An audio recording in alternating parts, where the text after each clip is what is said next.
Create vibrant GIFs in minutes with Flixier's image-to-GIF converter. No downloads required. Start by clicking Get Started and uploading your images from your computer, Google Photos, or other cloud services. You can also scan a QR code to import them directly from your phone. After you've uploaded your images, there's two ways of turning them into a GIF with Flixier. You can use our image-to-video AI tool to convert any image into a short 5-second GIF, or you can use the classic method to combine images together with transitions, text, and animated graphics.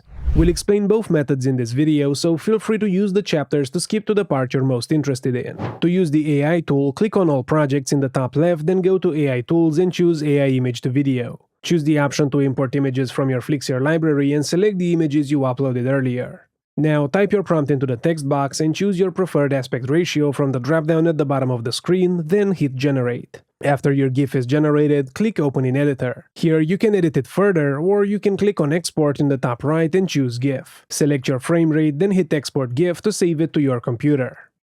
If you don't want to use our AI tool, here's how the classic method works. Drag the images from your library down to the timeline and arrange them in the order you want. You can control how long each of them lasts on screen by dragging their edges on the timeline. Open the Transitions menu on the left to add transitions in between your images. If you're looking for text, the Text tab has dozens of customizable animated presets that you can simply drag and drop over to your video. Once your GIF is ready, hit Export, select the GIF format, and let Flixier download your GIF in seconds. Craft engaging GIFs easily straight from your browser with Flixier.